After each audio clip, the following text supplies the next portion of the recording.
Well, hello, Slingers. Happy anniversary. It's a special Wordslinger Podcast anniversary episode. And I got JD Barker and Christine Daigle to talk about co-authoring and the stuff that they're doing, so stick around. It's the Wordslinger Podcast, where story matters. Build your brand, write your book, redefine who you are. It's all about the story here. What's yours? Now, here's the guy who invented pants optional, Kevin Tomlinson, the Wordslinger. Wordslinger. Well, I am Kevin Tomlinson, the Wordslinger, and I am happy to have you here. This is a special Wordslinger Podcast episode because way back in 2014, September 5th, which is the day I'm recording this episode in 2024, we had our very first Wordslinger Podcast episode, which I believe I called, creatively enough, Hello World. So you should be able to find that actually on the Wordslinger Podcast YouTube channel. Far back now, the dates and times are going to be completely different on that channel, so sorry about that. But episode number 1, or as I sort of cleverly and preemptively named it, episode 001. So so go find that and tell me how far I've come. You know, oddly enough, in the production side of things, the show hasn't changed production-wise all that much. The theme that I had recorded, I actually I found an announcer on. I found an announcer and some musicians on Fiverr back then. I think I spent $25 getting the intro created, and that includes the video that is the open of the YouTube channel. So all that stuff is 10 years old. I think technically I may have actually recorded initially in 2013, but 2014, September 5th, 2014 is the official Wordslinger Podcast launch date in all recorded lore. So anyway, this episode, aside from being a special anniversary episode, I brought on some good friends. I brought JD Barker, and I joke in the opening, like I think at this point he actually has appeared on the show more than any other guest. I think that's true. Ernie Dempsey, maybe Nick Thacker could take that place. I'm not sure, but Ernie's definitely been on a handful of times. But I think JD takes high marks there. Christine, she has never been on the Wordslinger Podcast before, but the three of us actually do the Writers Inc. podcast, which I also mention in this episode, along with Jenna Brown. You should definitely be listening to that show. We interview authors of all stripes, and we're starting to kind of pull in some other useful publishing industry folks, some agents, and I think we're going to probably reach out to an attorney who's an expert in like IP law and things like that. But just to hear the interviews with some of the famous and celebrity authors is fun. But there's a lot of great insight on that show. And it's the first time, you know me. I mean, I've done hundreds of different podcasts. I've been a host or co-host for hundreds. And I've had ensemble shows before. Mostly me and Nick Thacker and Justin Sloan had a show for a while.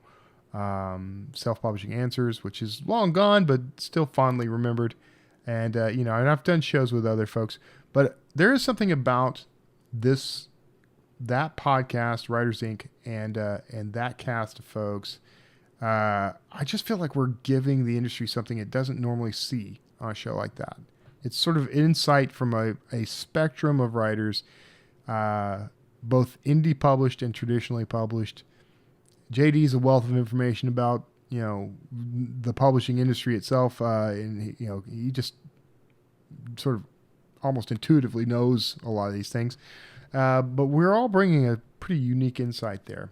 That same unique insight has been translated into the interview for today's episode, where we are talking about co-authoring, and I reveal in this episode who I'm, if you listen to the last episode, I kind of hinted and vague posted about co-authoring something. So you'll get the reveal to that in this one. I don't think it's a surprise to anybody.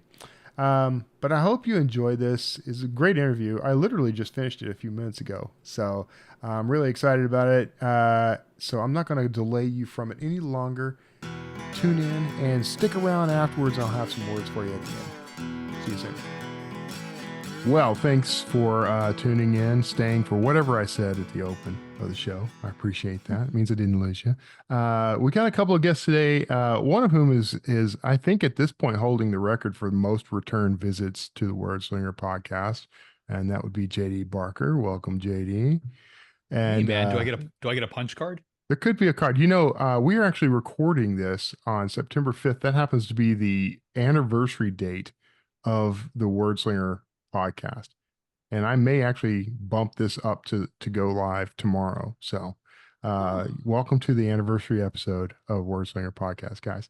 And we're also talking to Christine Daigle. And by the way, having both you guys on here, I feel like I should be reading the news or something any second now. I'll try to write you some statistics that are hard to say out loud. So the inside joke there is that all three of us, along with Jenna Brown, are hosts of the Writers Inc. podcast, which you've heard me reference before on the show, and you should definitely be tuning into because that's where a lot of really great interviews are happening. But these really great interviews with these really great people are only going to happen right here on the Wordslinger podcast. So welcome, guys. Thanks for jumping in. Thanks for having us. Thanks, man. And we're going to talk about sort of a nice little menu of things, but for what we're going to start with, you guys are releasing a book very soon called Heavy Other Stones, which is of course about the Rolling Stones and their massive weight gain. We've already talked about that. But I'd have to check the book, but I'm pretty sure Mick that's not what looks it's fantastic. Have you seen Mick? Come on, I hope I look that good at 80. I want to look as good as Mick Jagger. Well, I don't know. That's a loaded phrase, because if I say I want to look as good as Mick Jagger looks like the Crypt Keeper most of the time. He's just managed to survive. That's the thing about Mick. I'm pretty sure he could, lift some serious weight. He's got some muscles on him. he's got that stringy muscle stuff going for him. But you guys are working. The book has nothing to do with the Rolling Stones. Let me just correct the record there. What is the book about? Christine, you wanna explain? Sure. So it is about a detective, Jenna Campbell in Pittsburgh, who put away a serial killer in maybe not quite the most legal way.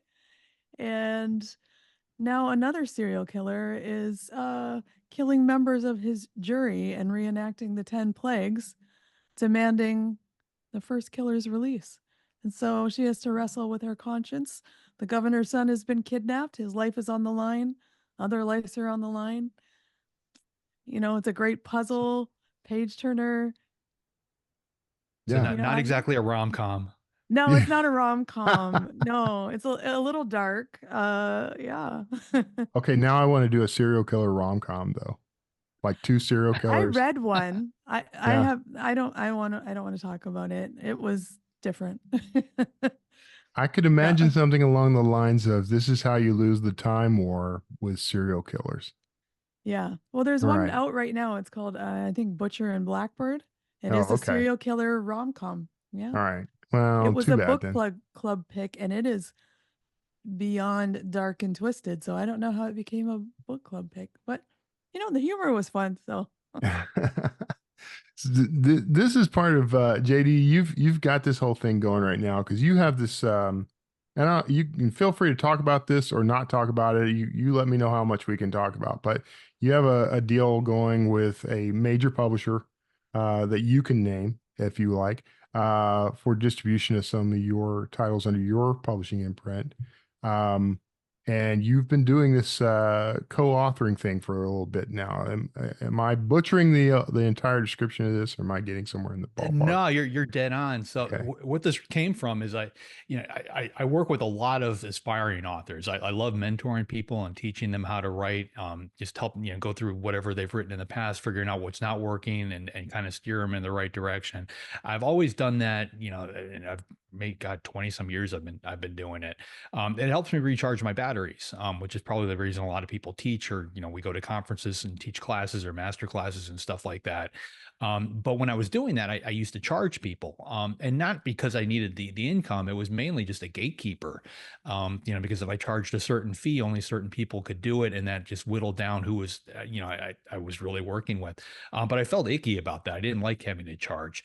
And working with James Patterson, I really got, bitten by the whole co-authoring thing, because it's one of the reasons why he does it. And one of the reasons why I've really liked it is because it allows me to write books that are different than what I would write as, on my own. I can step a little away from my comfort zone and reach topics that are different from something that I would do on my own by bringing in somebody. So with this particular book, Christine is a neuropsychologist. She's coming at it from a very different angle than I ever would. And it tends to take the story in different directions, which I love. But with the co-authoring thing, like I was doing the mentoring thing, I was charging people, I didn't like it. So I flipped the whole model on its head, and just started bringing in co-authors where I paid the co-authors to write the book. But I still walk them through the entire process that I've learned over the years to basically craft a twisty thriller and basically create something that can, sell at a mass market level. How is that process? I've worked with co-authors before, and what sort of inevitably happens is one writer becomes sort of the de facto writer, and the other one is maybe doing the outline and maybe some edits and that sort of thing. Uh, is that similar to the process overall that you're using, and how different is this from just writing the book yourself? Yeah, so even like when I wrote the Dracula prequel with Dacre Stoker, when I write with Patterson, it's all about, figuring out who has what strengths and then focusing on those. If you have too many cooks in the kitchen and you're both, trying to make eggs at the same time, it doesn't work. Yeah. So you have to, pick and choose and find your strengths. With this, because I'm trying to teach people how to write a thriller, or, just a mass market book. I'm taking them through all the steps, but I'm putting a lot of the work on them, mainly because I want them to learn the process. So I take it all the way back to the bare bones stuff. Before we start writing anything, we come up with a title, we come up with a tagline or the log line, and we come up with a backup book blurb. And I've always done that. To me, it's very important to have it. Like every time I have a log line for a book, whatever book I'm working on, that log line is printed and it's on my computer monitor. So I just see it. It just gets drilled into my head. And having that text for the backup book blurb just kind of always keeps me on task. The story doesn't wander off into the weeds because I have those 200 words, telling me what it's supposed to be about. A lot of authors don't start with that kind of framework. They come up with a good idea, they just hit the ground running. Most authors tend to start off as a pantser. They'll write the first 30 or 40 pages of their book, and then they don't know where to go. It starts meandering. That middle gets really muddy. So like I just try to teach them the entire framework from start to finish. So I force them to come up with that. Then I work with them on creating the outline. I work with them on fine tuning the outline. Then we go into the writing process, and I work with them on that too, just literally chapter by chapter. And hopefully by the time we get to the end, we've got a solid book and they've learned a little something. Yeah. So Christine, how's this been different for you? As you know, because how many books do you actually have out right now? Oh goodness. 6, I believe. Okay. And then we have I have another one that I like co-authoring, so these are all co-authored books. Okay. But yeah, and we pen name, so fantasy books. So I have 6 books out, and then I do the serial fiction. So another one that's kind of halfway through that we might finish at some point, but I kind of moved on to do other things. So yeah, and I mean, I was doing more sci-fi adventure, and kind of on the edge. The ones that I've written on myself that aren't published are more like thriller sci-fi. So I've probably written 10 books before I got to this one, but Yeah. none of them were straight thrillers. Yeah. What's Yeah. so is the energy of the whole thing very different? I mean, Oh yeah. I yeah. mean, yeah. Well, I liked it a lot. I think it was a bit like writer's boot camp. So I learned a lot about writing a thriller. I learned a lot about pacing. Yeah. Pacing is king, right? And yeah, I enjoyed the process, just learning, what JD does and what he sees when I do my work that I could improve. Yeah. Um, y- I'm an outliner by nature, so I do outline. I used to outline more meticulously, but then I kind of got more to a looser outline. So, it might be 10 pages or something of loose Yeah. outlining, where I think our outline for this was maybe 20,000 words or something. It was long. Yeah. Um, so yeah, I kind of like going back to the hardcore outlining, and then just working on voice over and over in that first 3 chapters was helpful for me. Yeah. Yeah, and JD pushing me to go darker for thrillers. So we have these chapters from the perspective of the victim, Jack, who was a 17-year-old boy, and I have a 16-year-old boy, so it was difficult for me to write some of these I chapters bet. Yeah. because I got some inspiration from him. And I would write them, and JD would be like, "Go darker," and I'm like, "Oh God, okay." So I'd like put some heavy metal on, and I was like getting actually viscerally sick, like writing these chapters. So I guess I did my job. I don't Yeah. know. So, okay, I can put JD in timeout somewhere, so you can answer this freely. What's some part of the process that just kind of, really got under your skin when you were, because it's different, Under right? my His skin, his approach is different than yours. it's difficult to get under my skin because I'm probably the wrong person to ask about this because I'm the most chill person. I'm really difficult to offend. It's really difficult to get Yeah. a rise out of me if someone tells me something like, okay. The thing that I um got stuck on for a bit, it was just kind of an offhanded comment where JD is like, "Oh yeah, a chapter should be this length." So I had this fixed number in my mind. I'm like, the chapters need to be this length. And it kind of got in the way of pacing. So I'd get Yeah. putting in some stuff that was maybe more filler. And JD would be like, no, cut that out. And I'm like, so it was more, yeah, you really have to look big picture than more at the Yeah. details. So I think that was helpful. Yeah. So, JD, this process that you've said is kind of evolved from your experience with James Patterson, but you were doing things like this before Patterson, right? I mean, you're not just aping his Yeah, no, model. no, no, not at all. I mean, like he honestly does this very differently from the way that I'm doing it. Yeah. Um, like when I worked with Dacre Stoker on Dracul, like Dacre is, he's a knowledge trove when it comes to Bram Stoker and Dracula. Like, Mm. one of the things I needed to know in the book is like, what did Bram Stoker's bedroom look like when he was 6 years old? And like Dacre was able to tell me, right down to the pieces of furniture that were in that room. So like once we figured out like who was good at what, and focused on it, it was fantastic. I think where you run into a problem is where you've got two people again just trying to do the same thing. Yeah. But even that can work. So when I wrote Coast to Coast Murders with Patterson, we went back and forth chapter by chapter. So I would come up with some crazy scenario and I would try to paint him in a corner and I'd be like, there's no way Jim's going to get out of this. And I'd send him the pages and 15 minutes later, he'd write another 1,500 words. And not only did he get out of it, but he put me in an even tougher spot. And we just, we had fun with it. Before we knew it, the book was done. We did one that way. We did another one, just strictly off an outline. So I've been all across the board with it.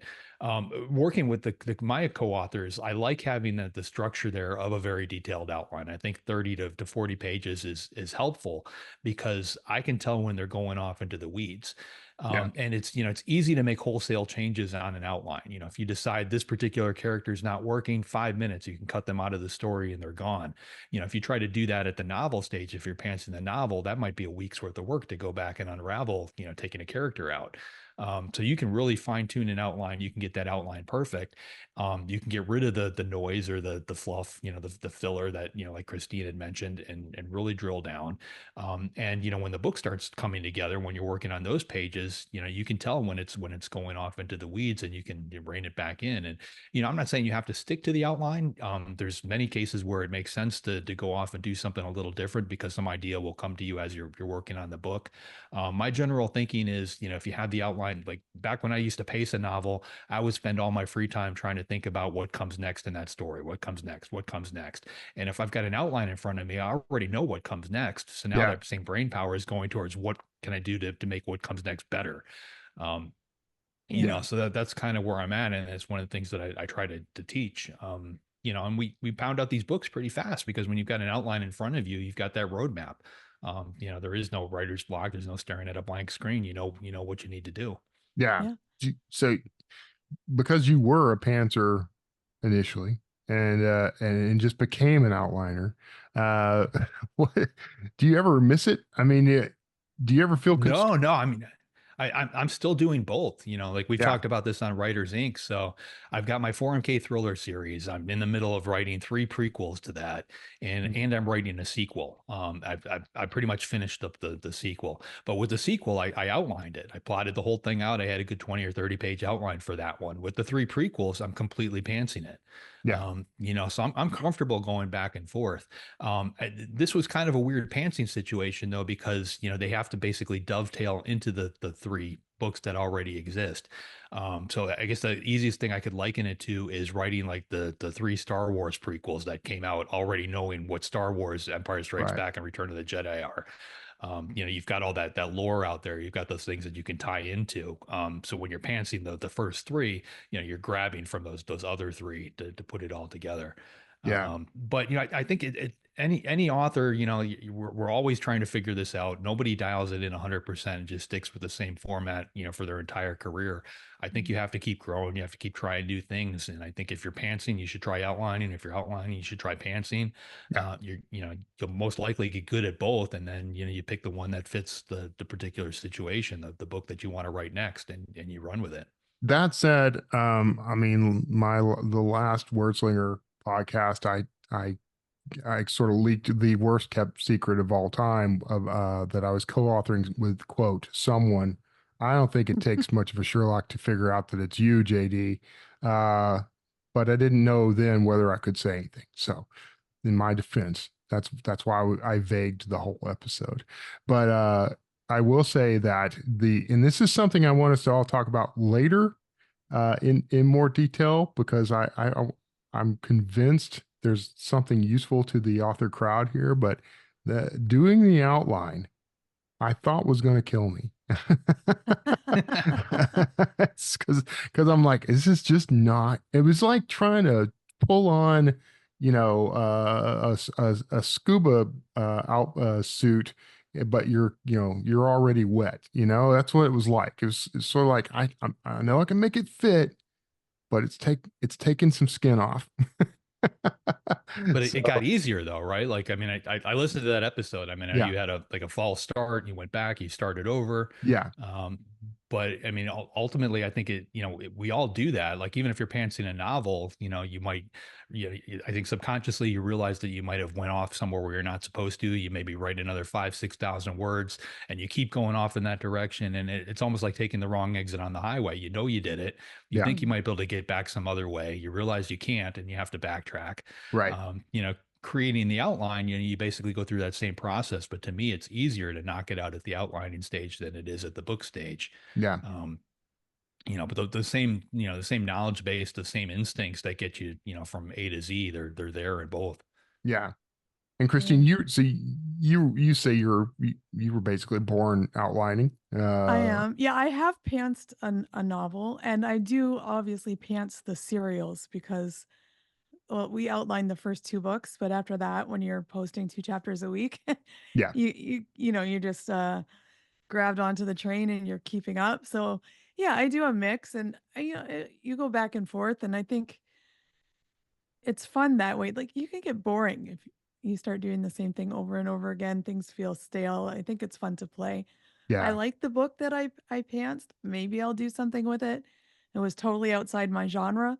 I just wanted to try something Did you different. But find that challenging? Was it oh difficult? yeah, yeah. I wasted so many words pantsing. And I'm like, what am I even writing? What is this about? But it was fun. I mean, I just did it because I Yeah. wanted to. Not, Yeah. there are no wasted words because you learn something, I think, every time you do that. So Yeah. Yeah. yeah. So if you were going to counsel somebody in between the two, like what Mm. advice now, having tried pantsing, what would your advice be to someone I who mean, wants to try it? I really like hybrid. I think maybe if you're a pantser, come a little closer to the outline side. If you're a hardcore outliner, maybe come a little bit closer to the Yeah. pantsing side. I kind of like flexible outlines where I have like the touchstone scenes, but then I have room to play in between. So I have a roadmap, but I might take some side trips, before I get to the end. Yeah. Um, I mean, even with the outline JD and I did, we changed stuff. We changed the Yeah. climax, right? And it was just not feeling right. And Yeah. it's like, do something else. So I'm like, okay, well, we'll change it. So You don't feel that you're murdering something sacred when you're killing a no, darling when you veer from the outline. no, if it's not working for your story and your characters, you've got to veer off, right? I don't Yeah. think, and then you just change the outline from there on where you've taken your detour, right? Yeah. Yeah. Yeah. Well, you guys are also working on something else, and it's pretty exciting. The I don't know if it's a sequel. I don't know what it is. A tie-in to the Flatliners film franchise. So, JD, tell us about that. So 'Cause we're and, going with the go ahead. Go ahead. we're going with the name Flatliners Resurrection, Okay. which I think fits on a lot of different ways because it's a reboot of the franchise. Um, but we're also heavily using the lore, the data that was put out there with the very first one. And there was a sequel that came out around 2016, 2017. That's good. I like it. But to me, it didn't really advance the story. And Flatliners is one of those things. Like it came out in 1990. I think anybody Generation X or beyond probably remembers it. You had this insane ensemble cast. You had Julia Roberts, Kevin Bacon, Kiefer Sutherland, Billy Baldwin, Oliver Platt. All at the very start of their career, they were basically not really well known at that point, but all went on to do big things afterwards. And like I've seen it, geez, more times in the last year or so. I probably watched it 5 or 10 times because of this project, and it's held up really well, just because it's just a very basic, very simple but unique story. And it's one of those things that it's always stuck with me. And oddly, when I was working on Dracul, I got to know Jason and Peter Filardi, and Peter Filardi is the guy who actually wrote Flatliners. He also wrote The Craft and a bunch of other really big movies in the 80s and 90s. And they were working on Dracul, and we just got to talking about it. And I was like, I would love to do something with that movie. And he's like, you can't. The studio's got the rights. The studio's got the rights. And then one day I got the phone call from him, and he said, JD, I've got the rights back. And like, do you still want to do something? So then it got a little bit tricky because ultimately, like, he's got the rights to the screenplay, but when you get into the legalities of it, he doesn't have the rights to the actual movie that was made, only the screenplay that it was based on. Mm. And there's things that are different there. So to give you some real simple examples, like the screenplay was originally set at Harvard, but the movie they filmed at Loyola University in Chicago. They never actually named Loyola. I don't think they even say that they're in Chicago. But from our standpoint, with this project, we have to be very careful. Everything that we're doing has to be based on the screenplay. So I can't do anything that's in the movie that wasn't in the screenplay, if that makes sense. So there's Yeah. a lot of little things that we've got to juggle, but we're having a lot of fun with it. And we basically came up with a twist on the entire story that once you hear it, it's painfully obvious, but it's just so out there and so different. I don't think anybody's going to see it coming. We're not rehashing the story, which I think was the problem with the 2016 remake. Basically took the original story, added a new cast to it, modernized it, and just kind of put out the same story again. I wouldn't do that. This is very, very different from Yeah. that. Yeah. So because the different owners of various IPs here, are you having to have the book like approved by somebody? I mean, do you have to hand it over to a Yeah, studio? so like Christine hasn't seen this part of it, but basically anytime, we're using uh, Google Docs at this point to store documents. So like anything that I timestamp with the word final basically means that it has gone through the legal side of things. They've vetted it. Peter Filardi has looked at it, the guy who wrote the original, and gave it his blessing. Like there's a lot of people involved in that, and like they'll pick up on little things. Like we used a particular location that wasn't actually in the original screenplay; it's only in the movie. But in the movie, it's not actually named, so unless you know what you're looking at, if you've been there before and you recognize it, then that's one thing. But, so the lawyers, they spent a good week debating whether or not we could use this particular location. But like we have to vet all those things, because if we don't, what'll end up happening is, when this gets shopped, and it's ultimately, I think this one's going to get to the screen for sure. When it gets to the shopping standpoint, the studio that did the original Flatliners, they could raise their hand and say, well, you guys use this, and this based on our contract. That means we get it. And we really want to avoid that. Yeah. Yeah. I didn't know that. I just learned something. So don't touch final. Don't touch final. Final. Don't touch final. Yeah. I mean, Which is Yeah. changing something it could be as simple as changing a street name. Yeah. If you do that, we could get in trouble. By the way, Yeah. Don't Touch Final is the subtitle of Flatliners 3. Flatliners Don't Touch Final. So Christine, given the weight of this as a franchise, I mean, how are you feeling about being a part of it? Fine. I wish I could tell you like I feel pressure and I'm freaking out, but that's just not me. Like I like pressure. I'm really good under pressure. Yeah. It doesn't affect me, and just do what I do. I mean, always, of course, I want everything that I do to be as good as it can be.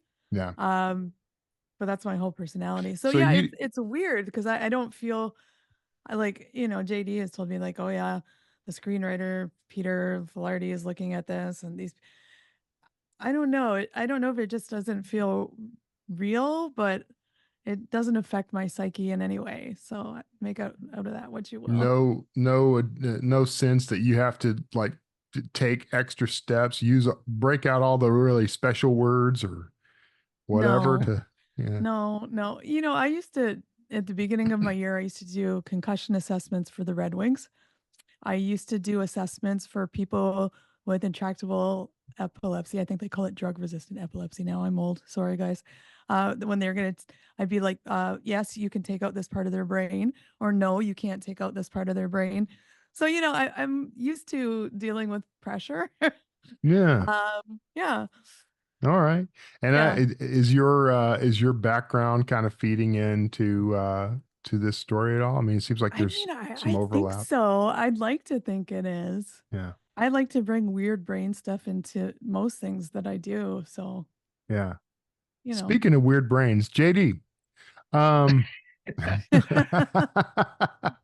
Sorry, I actually don't have a follow on from that. I just had to say that phrase out loud. I mean, honestly, that's why Christine's on this project, right? Yeah. Because she's adding the medical component that I mean, I could fake my way through it if I wanted to, but it's a lot more authentic when you've got somebody who actually can walk the walk and talk the talk. So Yeah. We just Yeah. did, I can't talk about a chapter, but I just did one where I'm like, okay, so make up things that are medically impossible now look possible. I'm like, this is gonna kill me, but it is fun. Like, Yeah. it's a lot of fun. I'm pretty good at that side of things, by the way. Yeah. I'm kind of an apologist when it comes to like my favorite is like my friends and I always had very lengthy discussions about how all the impossible stuff from Star Trek could be possible because of X, Y, and Z. So And look where we are now. We And have look where we are. universal translators. you have all this technology and soon biological AI. That one's pretty scary. Yeah. Oh yeah, you like that article, huh? Yeah. That was a good one. So, and if you're listening to the show and have no idea what we're talking about, that just proves you're not listening to the Writers Inc. podcast. So go find that show. So what's next? I mean, you guys have done now. This is the second book. Are you looking ahead? Are you JD, are you guys planning to No, do I'm another? honestly, I'm done with Christine after this one. Yeah, I get it. Yeah, I get it. No, Yeah, I honestly, like, I'm circling. I've got a couple of co-authors now where we're on the second title. yeah, You know, and it gets easier because now we all understand each other. We understand the process.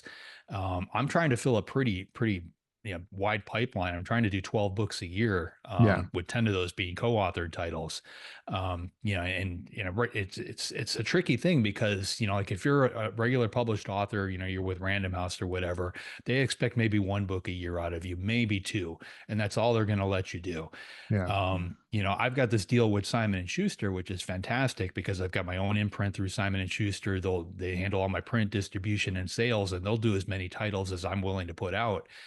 Which is great for print in English, but I still have to cover all these other markets. I'm in 150 different countries. You know, that's audiobooks and print books and ebooks.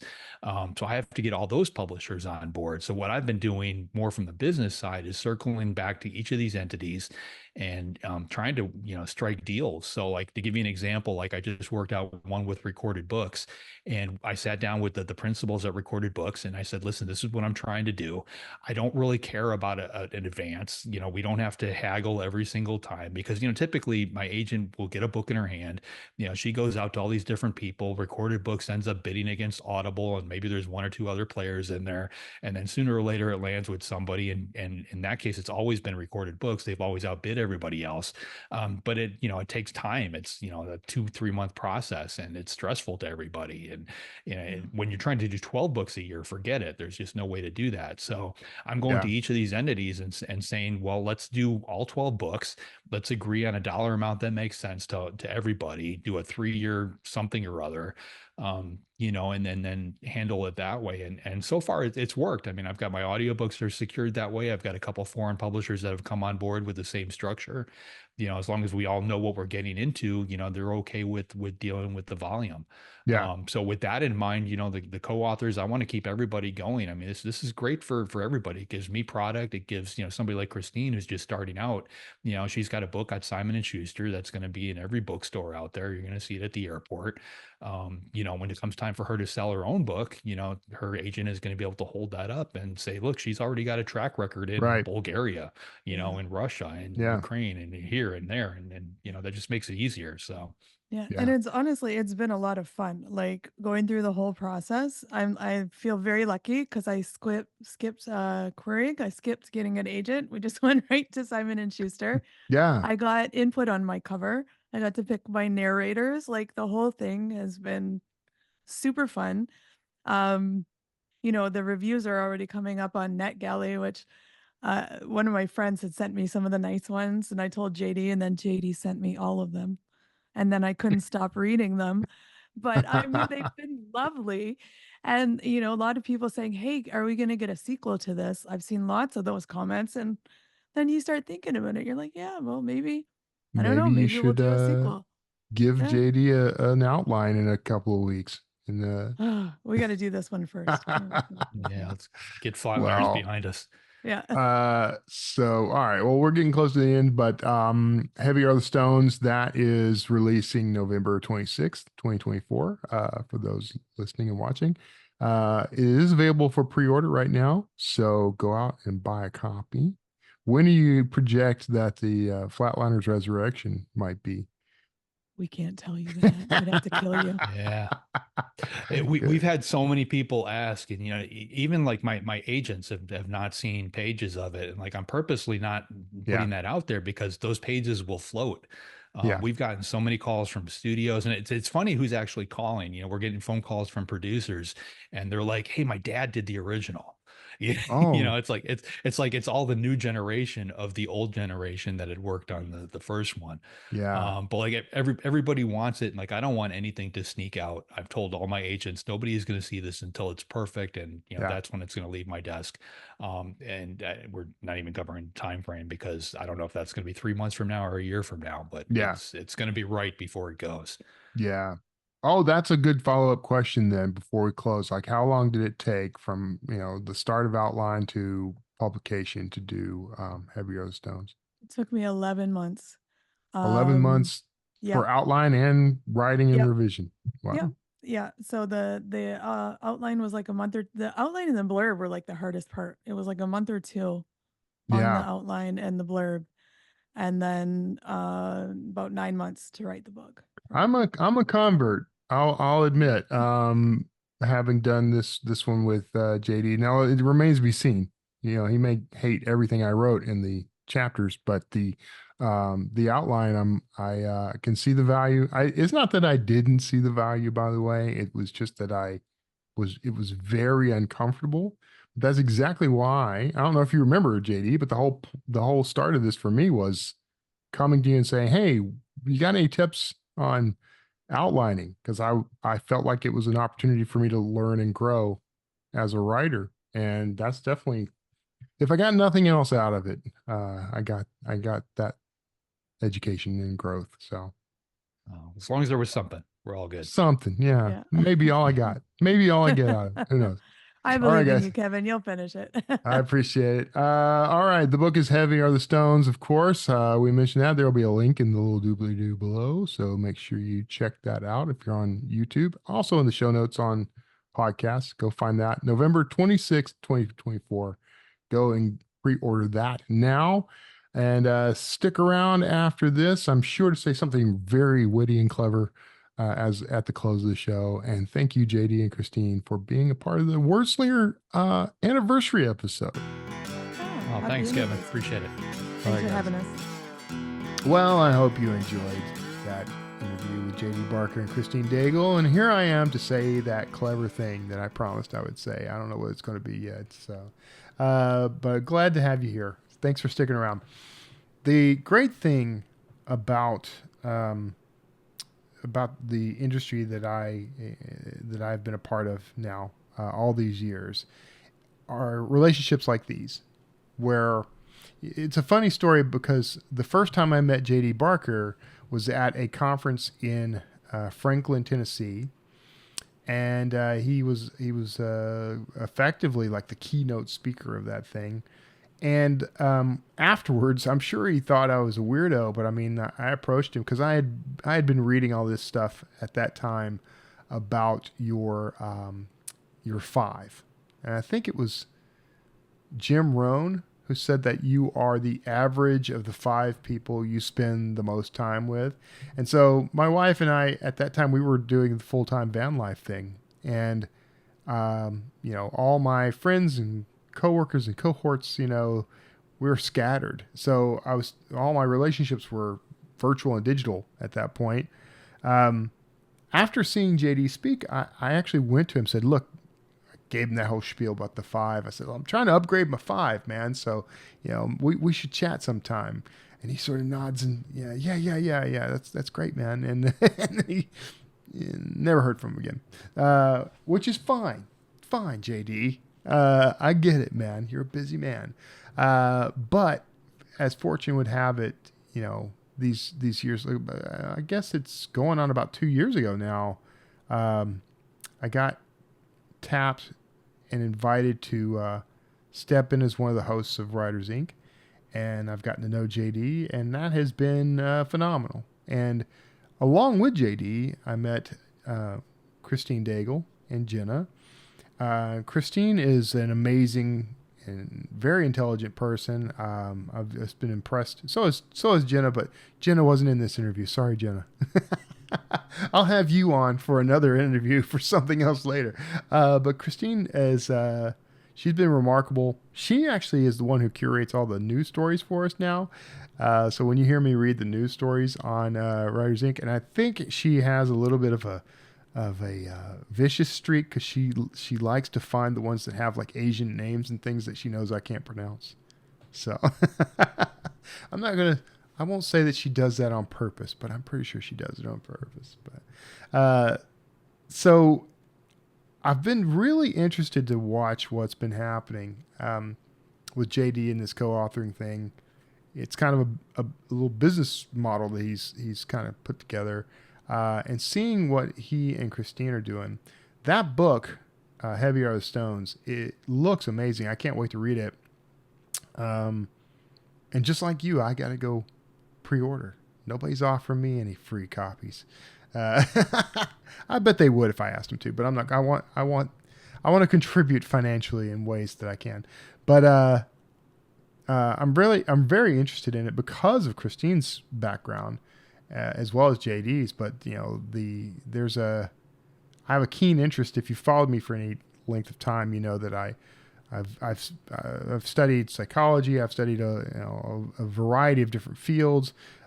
She is much more into you could say the physics of the brain, the chemistry of the brain, and the way that our neurology works. So I'm really interested to see how that translates onto the page. This and the Flatliners thing. I think it's a setup for a home run, frankly, with the two of them. So I am very much looking forward to that. I'm already thinking about what are some old movie franchises that I could potentially help reboot, because those are fun, man. That's the stuff we grew up with. That's the stuff that shaped me in part as a writer, because good story can have that kind of lasting impact on you as a creator. So I'm just looking forward to seeing all that. This process, there is something interesting about co-creating, co-authors, co-producers.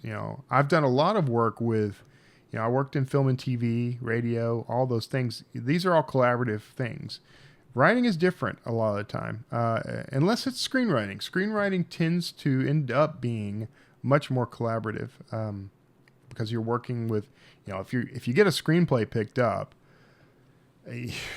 you might disappear from it sometimes. But if you are on it and with it through to the end, you're going to see rewrites from other writers, but you're also going to get, feedback from directors and producers and actors, and, it can help shape what the final product looks like. So the thing that you envisioned up front, you can't be precious about it at all if you're a screenwriter, because ultimately that stuff gets touched by a lot of people. Novels get some of that too, especially in the traditional world. And I'd say there is collaboration at that level when it comes to once you've handed that to an agent, an editor, and there's a lot of feedback. Hey, maybe you should change this. This wording's weird. This means something that you probably didn't intend it to mean. It might offend some people. It does become collaborative. On my side of things, as an indie publisher, it's not nearly as much of that. Although I will say that the collaboration tends to start with the release of the book and the readers. I have my street team, which are beta readers. They help me with editing. I specifically tell them I'm looking, help me find typos. That's great. That's probably the biggest thing. Actually, the biggest thing is if I've faux pa'd, if I, killed a character in chapter 3, but I have him as the hero in chapter 30, or, some other error like that, consistency and continuity, definitely point that stuff out to me. So it does become collaborative at that level. And then once the reader gets it, I get feedback from readers all the time. Now, it's too late to necessarily incorporate that feedback into the current book, although sometimes, as an indie publisher, that's one of our superpowers, is to be able to go back and change things. And I've had to do that from time to time. My first books, self-published books in particular, there were some things that after the release, I had readers point things out to me, errors, goofs that I made. And I had to go fix them. And the power that I have as an indie author is that I was able to go do that in a day.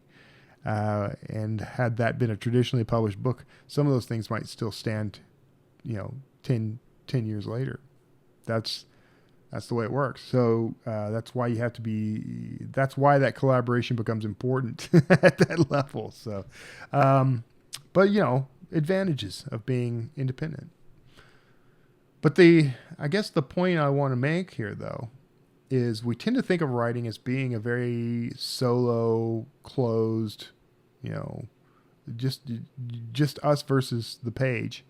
But the reality is, all creative work ultimately has to involve some form of collaboration, even if ultimately it's just collaboration between creator and observer. The feedback I get on a Dan Kotler book may not be implemented in that book, but it's going to be there when I'm thinking about the next book. So as a series writer, for sure, that collaboration is important. Then there's the other things, like I do everything myself. So, but I'm a unicorn in this stuff. But you're going to want to collaborate with editors and with cover designers. And if you are not handy with copywriting, maybe a copywriter to write your book description. If you want to get blurbs from other writers, you're going to have to collaborate with them. That's more of a favor scenario. But, there's all these touch points where we as writers do get to work with other people, or maybe some would think of it as we are forced to work with other people. I don't think we should fight that, though. I think I used to fight that. I think I used to be adamant that I was going to go it alone. And to a degree, I think that is it was overall kind of a healthy thing for me to have to figure it all out. I always liken it to this. Back when I worked in film and TV, I started as a grip. I would do whatever the jobs were that needed to be done. At one point, I was the lighting guy. At one point, I was the guy holding a boom for a microphone. You do all these jobs, and they're kind of what they call below the line, jobs. And I think I even did craft services at a shoot one time. But the thing is, because I learned all those jobs, when it came to the point where I was the director and the producer, I knew the value of each of those tasks and what it takes to get that done. And I was much more inclined to, one, treat anyone I hired very fairly, but two, know what I should be getting for the money and for the time, and being able to demand that, that I know what a quality product looks like in the end, and I know what goes into making it, and so I was coming at a higher role, an above the line role, with a depth of education about it. So as a writer, it's sort of the same way. It's like we're gonna do all the jobs, as it were, when we start. We're going to have to be on our own as the person facing the page, right? Especially with your first book. So you sit down to write and you have to figure it all out on your own. Whether you're an outliner or a pantser, one way or the other, you got to figure out how this thing works. How do I make a book happen?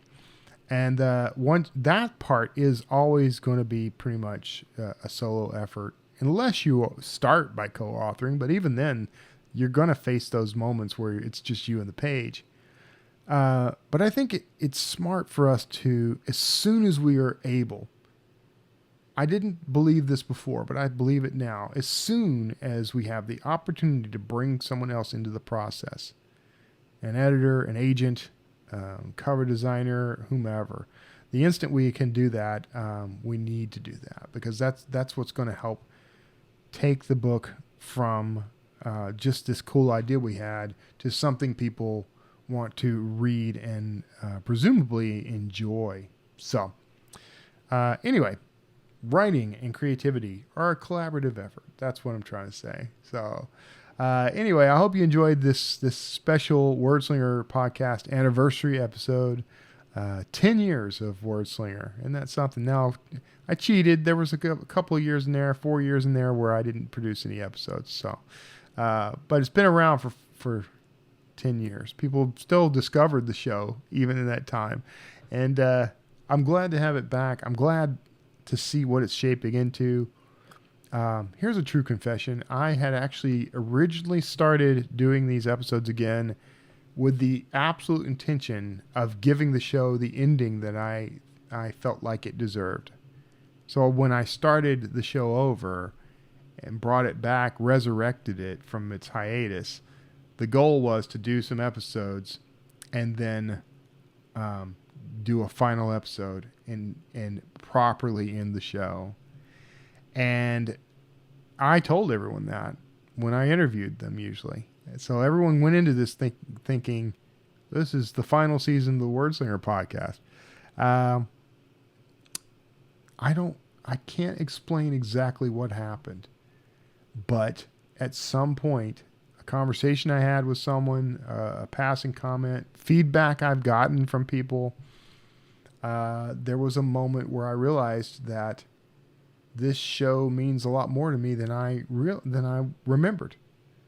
It was a point where I was exhausted, stressed out, pulled in too many directions, overwhelmed, burnt out.